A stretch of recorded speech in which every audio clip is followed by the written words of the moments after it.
Hello and welcome to the City of Cedar Falls Planning and Zoning Commission meeting for Wednesday, April 9th, 2025. I call this meeting to order. Could I get a roll call, please? Alberhaski. Here. Grebevich.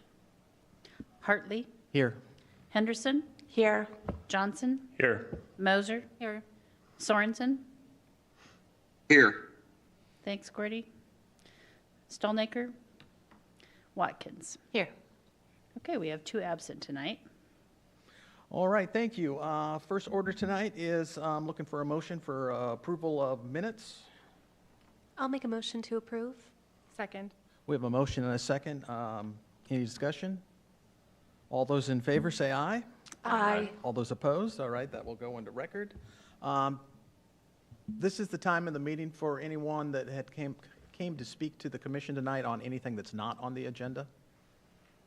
And I don't see anyone, so we will move on to old business. And the old business is zoning code text amendment for outdoor swimming pool regulation. And Chris has this tonight. Thank you. Yes. Thank you, Mr. Hartley. Good evening, commissioners. This is going to be a review from last meeting where we introduced this item and had some constructive discussion. So zoning regulations for pools usually include where a pool can go, what setbacks apply, how big it can be, and lastly, there's typically a fence or barrier requirement spelled out.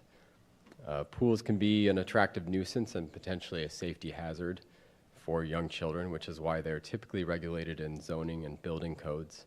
The purpose of a fence or barrier standard is to prevent unintended use or entry into pools by young children in the neighborhood without adult supervision.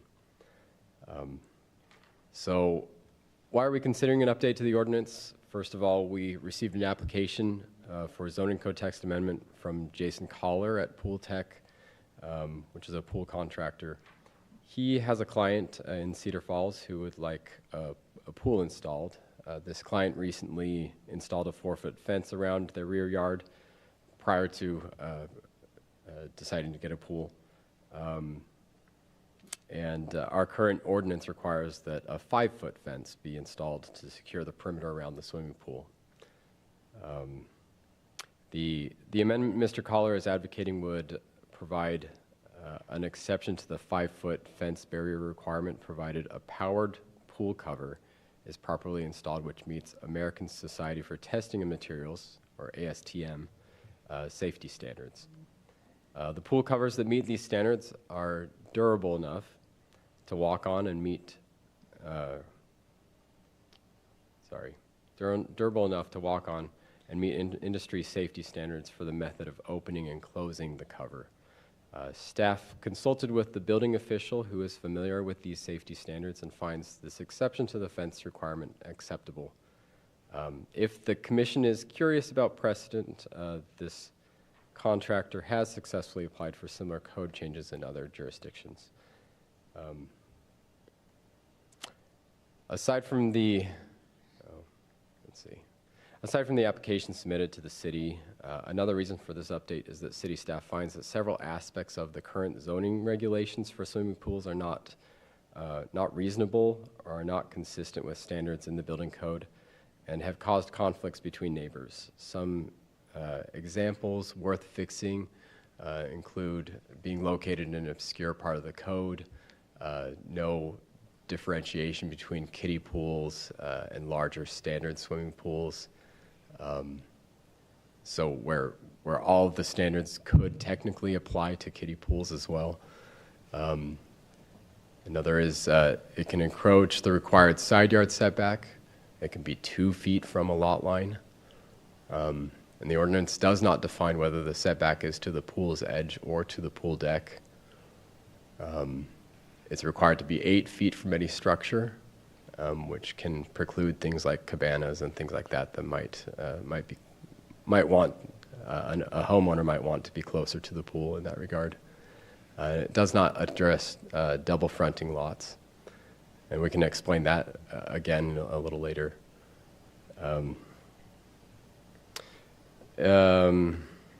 Staff research standards let's see. Yeah, staff research standards required by several other jurisdictions and standards required by insurance companies to gauge how our current ordinance compares and get an idea for what amendments should be considered. For instance, a 4-foot fence requirement is more common among jurisdictions in Iowa than a 5-foot fence requirement like we currently have. Insurance companies typically require the same, a minimum 4-foot fence. In addition, staff found no other jurisdiction had a 2-foot setback or anywhere close to that. Most jurisdictions require at least a 10-foot setback from property lines. So if you look up on the screen, you can see the current and proposed standards. Like we talked about, got the 5-foot fence requirement is the current. We're proposing a 4-foot fence requirement or the automatic or powered safety cover to satisfy that barrier requirement. As per the previous discussion we had on March 26th, we did add in some language that requires a self-closing or self-latching gate if there is a fence, if they utilize the fence requirement. The setback for current is 2 feet. We're proposing 5 feet for the pool deck, 10 feet to the pool's edge. The only thing that's staying the same is the size allowance, which is something that's in our detached accessory structure code. It's based on what we have in there. So we're not changing that standard. So some other things, can it encroach the side yard setback? Currently it can. We are proposing that it stay out of the side yard setback, or what we call the required side yard. It can still be in the side yard, just not in the required side yard or in that side yard setback, which is 10% of the lot width. So if it's 70 feet wide, the lot width, we're talking staying out of that 7-foot setback that's on the side. So there's still some allowance for side yard, just want to clarify that. Does it apply to all pools? It's unclear in our current ordinance whether it should or shouldn't. It appears so, but we're saying only pools with depth capacity more than 24 inches is what we're proposing. Does it apply to spas and hot tubs? Currently, that's unclear, but what we're proposing is that it wouldn't apply to those as long as they have a lid that is closed when not in use, typically closed when not in use. And does it address cases with double fronting lots? Currently, we do not. And yes, we're proposing that that there are certain cases that it should be allowed. And I can explain that in just a second. If you have some question about where this can go, we're talking about it can go in the side yard, not the front yard, but it can't be in the required side yard. We have a diagram up on the screen where the street is on the left side of the screen, and that would be where the front yard is. And then you have, I don't know if it's clear on this screen, but again, the required side yard is 10% of the lot width. If the house is not taking up the whole lot, the whole buildable space, I should say, then there could be room for a pool to be in a side yard. And we do have some wide lots in Cedar Falls where that could be completely reasonable to have a pool there. But primarily, we'd probably see pools in the rear yard. Pretty much anywhere in the rear yard, it would be allowed, given that it meets the setbacks. So I want to talk about double fronting lots real quick. We have two cases up on the screen. One on the left is a case where one frontage is on an arterial and one is on their local street, where it's a neighborhood street. You have houses on both sides of that street that front it. You have the driveways that front that street. That's on the left. With that arterial in the rear yard, or what looks like the rear yard. In our code, we call these both front yards. But Now on the right, we have two local streets that are bounding these houses or these lots. We are not proposing to do anything with to allow pools in that case because both are actually more akin to being front yards because you have houses on both sides of each street. So it'd be a little bit unusual to have a pool in what appears to be more of a front yard in that case. If you have any questions, we can clarify this as we get into discussion. Just wanted to have that in case we have any further discussion about what we mean by double frontage, front yards and rear yards, all those kinds of things. So I did want to talk about an exceptional case that we had a recent discussion with a homeowner that was trying to figure out how they were going to be able to have a pool if they can't meet the fence requirement. And this is one of those cases where there are some difficulties, especially with the potential design of this, how the fence needs to go on here. There's a drainage easement on this diagram that you can see up on the screen. That's a 30-foot wide drainage easement. It's something that's required in a lot of subdivisions.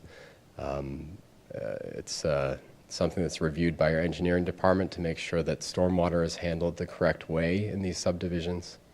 And so you typically can't have anything that blocks the flow of water over land in these drainage easements.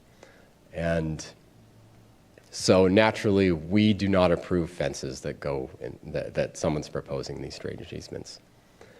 But the problem here is that if somebody can't enclose their pool or enclose their yard in some fashion, we would reject their application for the swimming pool because they can't meet the fence barrier requirement. This is probably one of those cases where it makes a lot of sense to have another option like the pool cover, that they can at least have the pool, have the safety measure that we're advocating toward, and meet the ordinance. So just something for discussion. We can talk about that further, and I think the homeowner for this is here as well, who may speak to that. So at the Planning and Zoning Commission's March 26th meeting, the commission expressed some concerns about allowing a powered safety cover to satisfy the barrier requirement in lieu of a fence. And so staff has prepared two options for consideration. Option one being with the pool cover exception included, which does provide that alternative to the fence requirement. Option number two, exactly the same in every way except without the pool cover exception. So they have to have a fence in all cases, no exceptions. So those are the two options we're considering here, and I'll talk about in just a second how that how that should work as far as motions and votes. Staff is supportive of either option, with confidence that a safety pool cover meeting ASTM standards can function as a sufficient safety barrier. And staff at this time recommends that the commission make a recommendation to the City Council and regarding these standards we've talked about. So since there are two options for consideration, staff asks that the commission make a separate motion and vote on each option. And note that a commission member may vote yay on both options, on each option. So no one is obligated to vote nay if they voted yay on the other, if that makes sense. So is that clear? Just, okay. With that, I turn the time back over to the commission. Okay, thank you. Is there any questions for staff I have a question. So with respect to the current code, how frequently do we give exceptions, or does the city give exceptions to the current code? We don't have really a method for exceptions to the current code as it stands. And variances, which go through the Board of Adjustment, are extremely rare. We really don't have those. Most cases don't qualify for a variance. So with respect to the home that didn't have enough yard for a fence, they'd have no option, they just can't build a pool because they don't have enough room under the current code? That is correct. Okay. And when was the current code drafted? Oh, Older than me? It could be 40 years old, however not long older it than was me. adopted. Gotcha. Okay, thank you. Any more questions? Is the petitioner here tonight? I do. So is there no type of fencing that is acceptable for retention areas? No, not really. We've gone back and forth a lot on that question with engineering, trying to figure out what options there are for people. But essentially, the problem is if there is a large flooding event and there's debris and stuff like that, typically that can create a natural dam and would divert water into places that we really don't want it to go. Sure. And could hurt property, and then that becomes a liability issue, and those are things we just And that's what the we're very careful about. That's what the easement's for, is to protect it and allow the floodwater to go there. And so we try to keep things out of that drainage easement, almost everything. So nothing can go in there except for flat work. Typically, the engineers would allow like flat pavement, for example, in a drainage easement, because that's not blocking the flow of the water. But really, pretty much anything else is a no-go.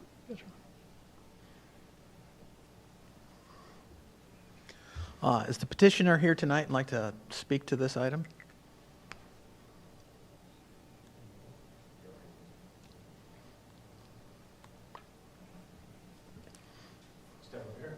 Yeah, up to the microphone, please.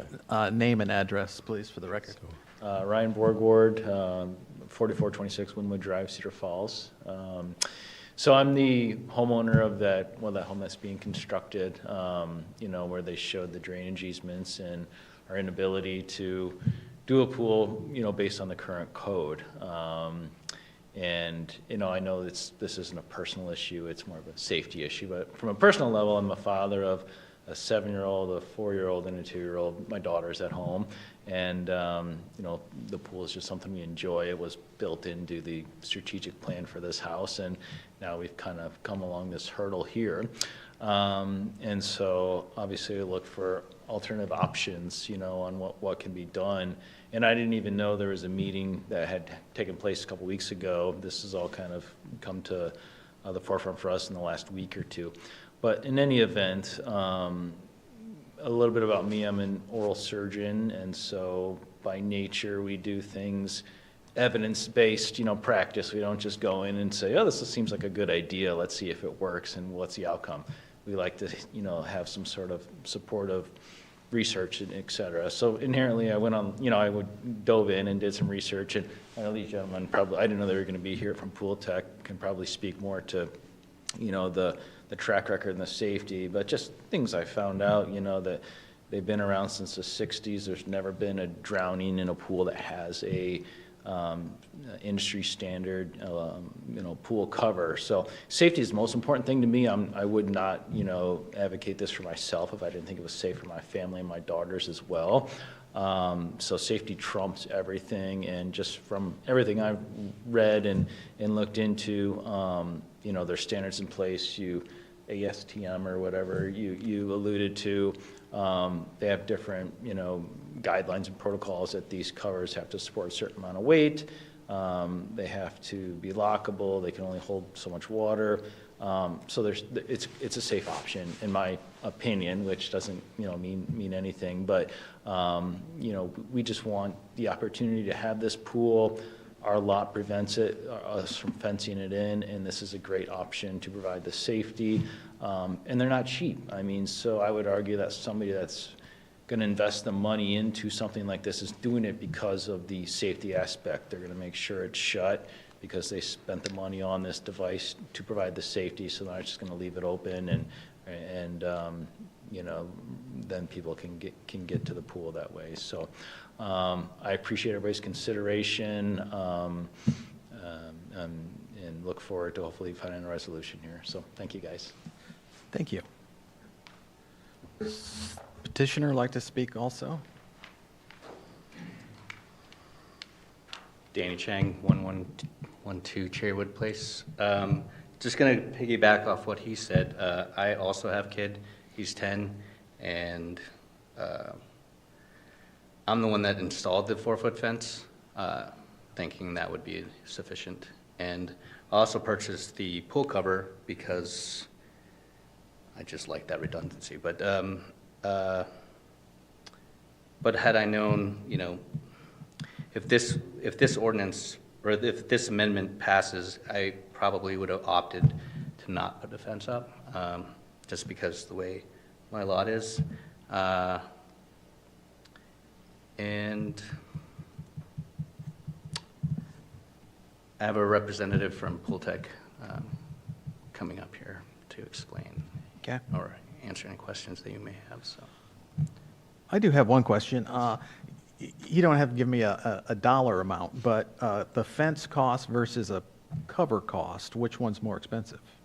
Well, it depends. So I got 3 quotes because once I was told about the 5-foot ordinance, I got 3 quotes for 3 type of fences. So to replace my black link fence, another foot would have been, I think, it was around $9,000.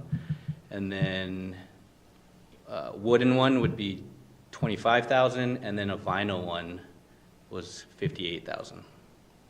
So, and then the pool cover's 20 or 25. I don't remember, but it just seemed like a lot of money for something I already had. But yeah, I also bought I purchased the pool cover, so in addition to putting the fence in, so I just thought that was already a lot of money spent Okay. for safety. All right, thank you. Thank you. Does anyone else want to speak to?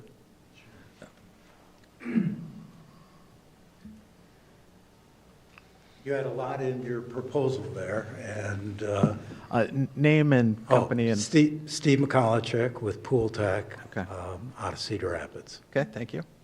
You had a lot in your proposed ordinance change, but what I'll address is well, I'll take any questions, but I'll address the fence height and then the auto pool cover and take any questions that you would like. With respect to the fence height, the state code for commercial pools in the state of Iowa is 4 feet. The state code in Illinois is 4 feet.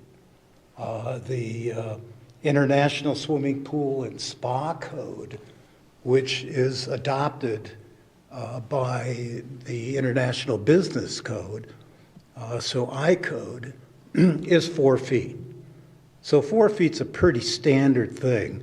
There are other things that go with that the vertical bars can't be more, you can't fit more than a 4-inch ball through. The height off of the ground can't be more than 4 inches. 4 inches. And the reason is that it's really meant to impede small children from getting through. You know, you can have a 10-foot fence and you're not going to stop a teenager from getting in if they want to get in, which then sort of speaks. So the 4 foot, I think, is a very standard thing and, again, is a part of the international code. When we get to the auto cover, there are, right now there's 14 states that have fully adopted an auto cover in place of a fence, and there are 500 cities that have done it. And the reason they've done it is that the auto cover is a very, very secure cover when it's the ASTM, and I'll give the code to you, F1346.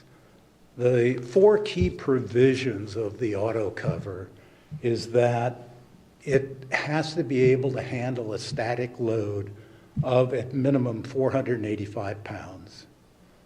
2, it has to have a perimeter deflection, which can handle 2 5-year-olds sitting on the side, and that cover won't allow them to slip in. 3, that when you go and put your hand in and try to pull it out, you can't pull more than 4 inches. Again, back to that same 4 inches for fences. And 4, that it has some surface drainage capability, and that's usually a sump pump that you throw onto the cover. The covers, there's the safety measure of when the cover is closed, and that's what that's addressing, but there's also the safety in closing an auto cover. So the requirements under the ASTM is that you have to have a box that is away from the pool but has full visual sight of the pool. You have a button that you push, and you have to keep your finger on the button. So if you take your finger off, it stops. So you keep your finger on the button, it's in a box that is then locked with a key. So you really have a safety in, you're not going to be able to close that cover with somebody in the pool without you seeing it, and you've locked the box so that nobody else can get there. And I think those are the 2 really key things that address those 2 points. Any questions? So any questions? I guess my question is what happens if the owner forgets to lock the pool? You know, somebody said to me just recently, does somebody go out and buy a 6,000 garage door and leave it open? The answer is the auto cover serves greater purposes than just safety. UV actually burns your chlorine, and therefore you're paying more for your pool by not doing it. And then you get dust and debris in it, which means you're out there cleaning your pool constantly. Our experience is people regularly use the auto covers.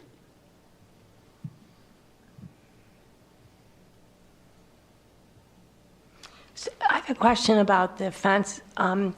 With respect to the fence, do the fences have a door that separate from just getting in through the house? Yeah, a lot of cities have gone and looked at the International Swimming Pool and Spa Code and basically adopted the code and said, this is how pools are going to be put in. And that's really becoming the regular way.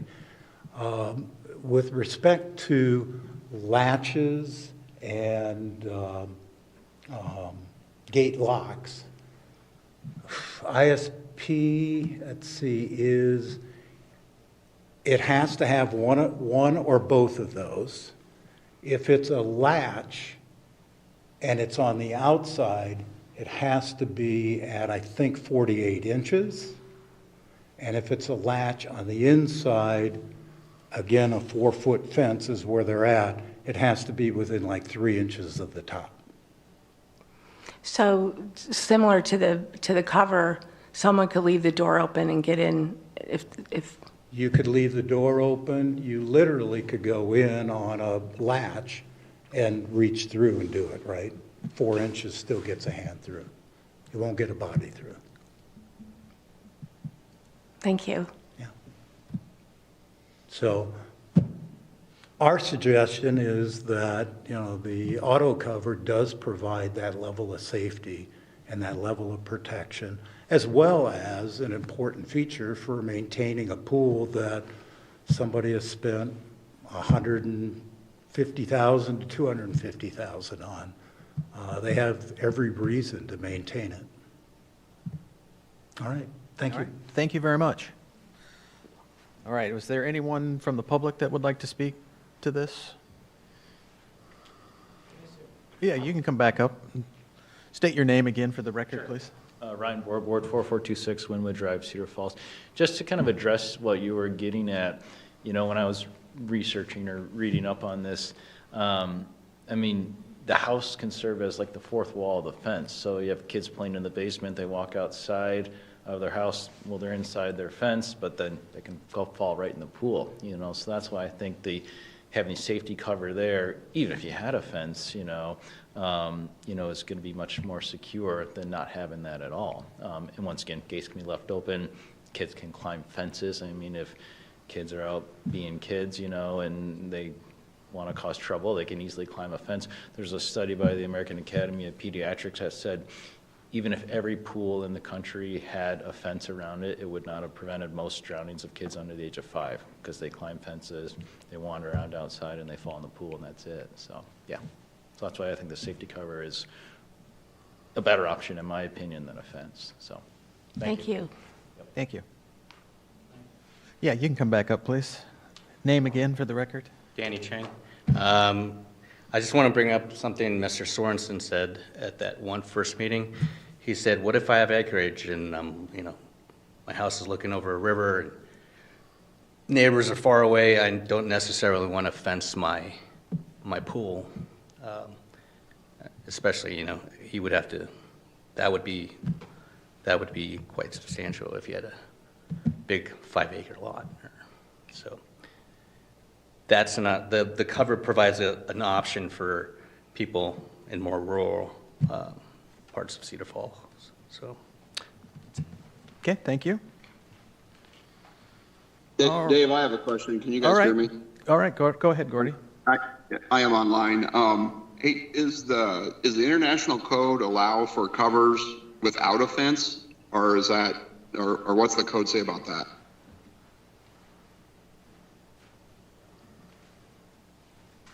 Steve McCollichek with Pool Tech. Yes, they do. So they made it very clear that if you have a auto cover, you don't need a fence. If you have a fence, you don't need an auto cover. Maybe it would be Thank helpful you. if I could address. I was looking up a couple of surrounding cities. I know Sioux City, and there's a couple other. Do you know which other cities allow this exception? Because I was looking into kind of surrounding areas that might also, if just to keep our heads thinking about that. Your permission, I'll approach. Yes.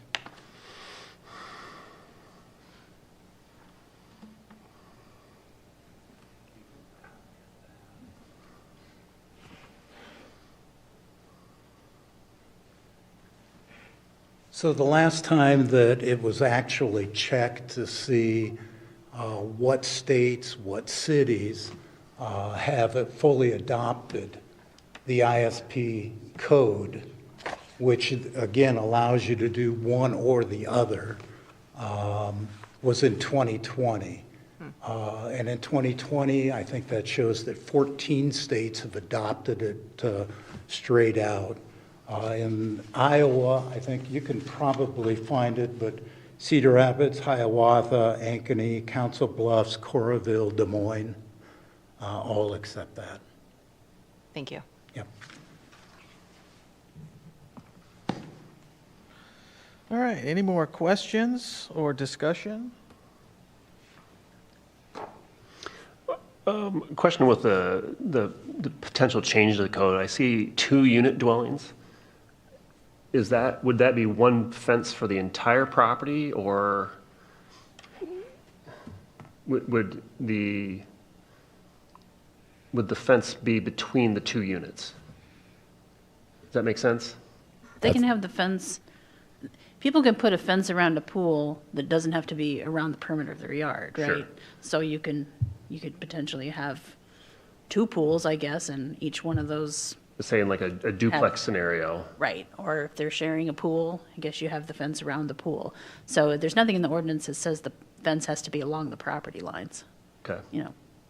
in that case, would the other resident in that two-unit dwelling have a say in how that fence is designed? I'm guessing if it's a rental situation, it's probably the property owner that's going to have the I say. assume so too. Yeah. Okay.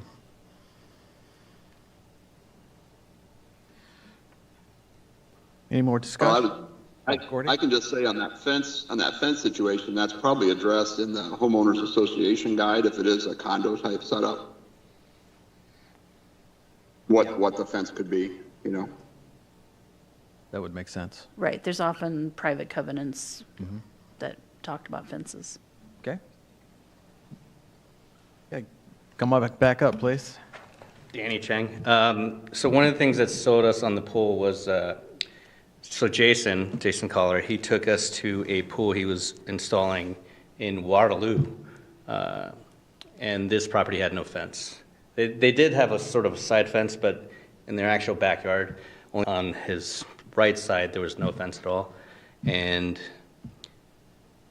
you know, I think that's why we figured that the 4-foot fence would be enough, because Blackhawk County, but I guess I just wanted to bring that up. Okay, all right, thank you much.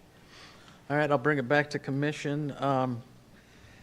I know last meeting, I was pretty open to the change to 4-foot or the cover. And then some soul searching, you know, since that meeting, I was thinking, well, maybe I need a fence in there. And now I'm citing more to the 4-foot fence or the pool cover would work, but Do we want to put a motion on the table for the first item? Maybe we just to vote, and then you guys can discuss that motion? okay. Well, I will make a motion for the 4-foot fence or the safety cover. Okay. You have a second for that? Second? All right, we have a motion and a second. Doing a roll call on. Well, I was going to say, now you'd have this discussion. So I didn't want to interrupt the discussion, but the discussion usually comes after the motion. I would say, Dave, if you can hear me, that I would agree with you on that. I was in the same boat wondering, and I love the analogy of the garage door, because you leave your garage door open, you get all these leaves and stuff blowing there, and I can see that if I had a pool, I probably would have the cover closed quite a bit because I'd want to keep it clean. So I think that people are going to close and use the covers if they have them, if they've invested in them, and I think that you could probably either way. I would agree with that.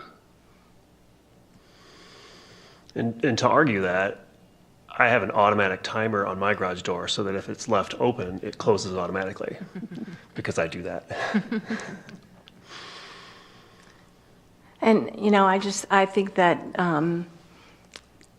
my view is that the cover's safer than the fence, given you can, even the residents, like your children, they have full access to the backyard without the fence. And so I think it's a safer option altogether than a fence is. And it's not like it's cheap.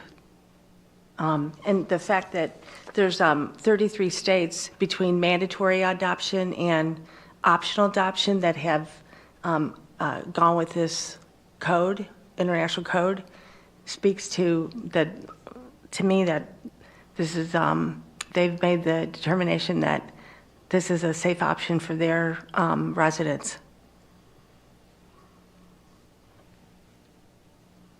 Agreed. Anyone else? I haven't changed my mind, but I think I'm going to be outvoted, so I just wanted to have that on the record. I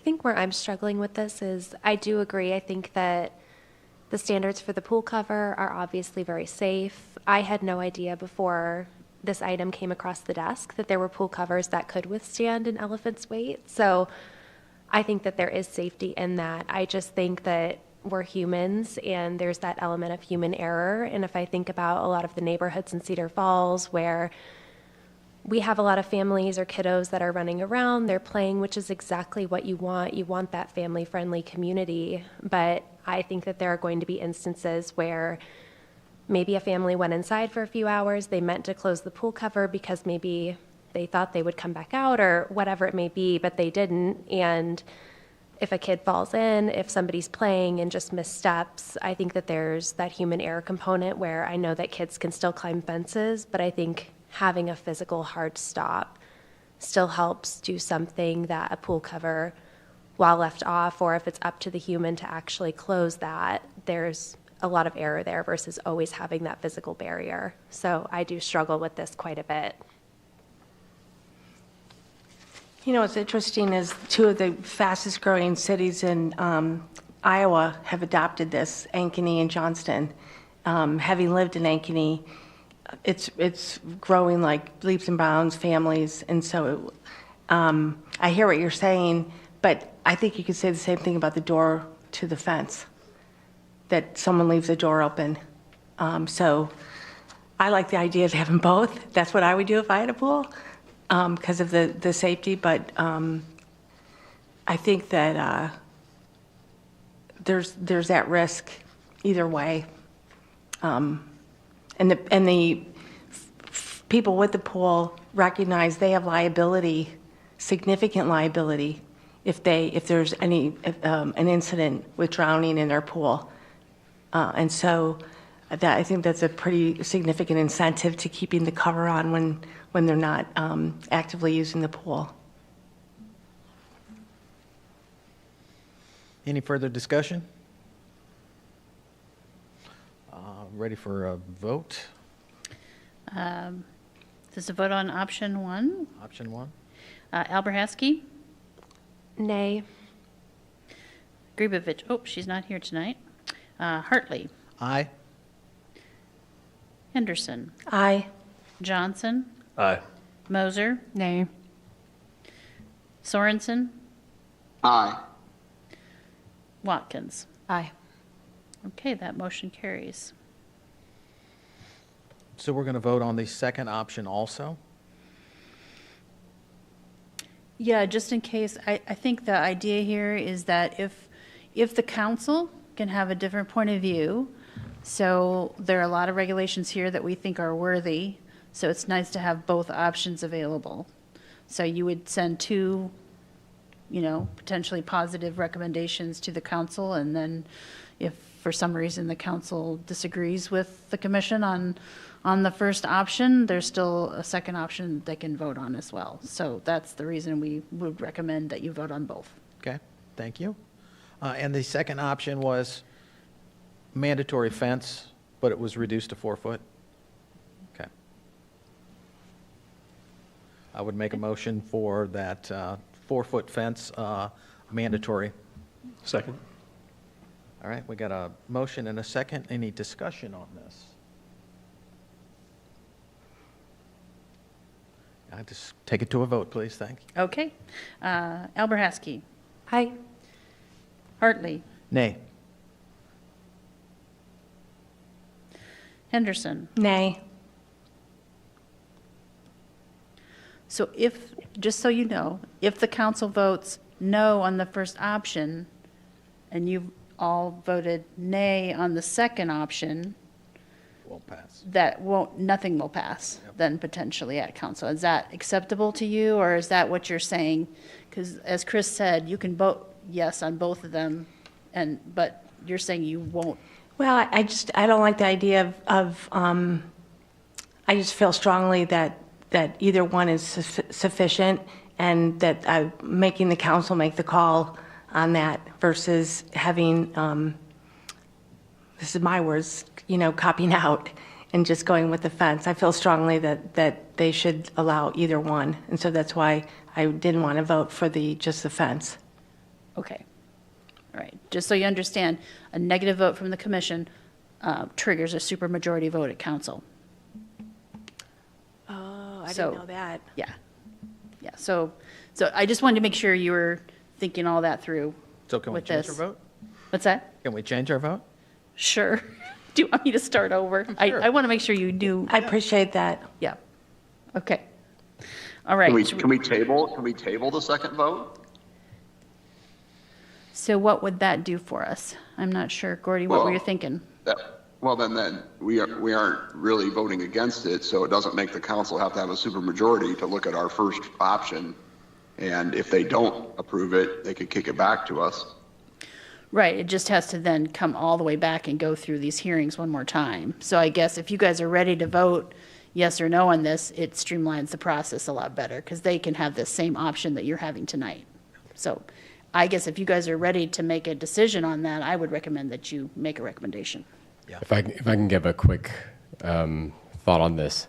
Option 1, we're obligated to take that through because it was an applicant that applied for it. We'll take that through to council regardless. If that doesn't pass, then we will present option 2 to council, essentially, is how this would work. So if option 2 is acceptable, where option 1 is rejected by council, then I would vote yay on option 2, is how I would phrase that. So. Okay? Okay, so should I start over? Yes, please. Okay. Alberhaski, Aye.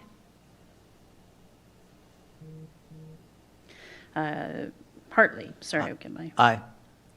Henderson, Aye. Johnson, Aye. Moser, Aye. Sorensen, Aye. and Watkins. Aye. Okay, so both motions carry, and so we'll send that on to council with your positive recommendations.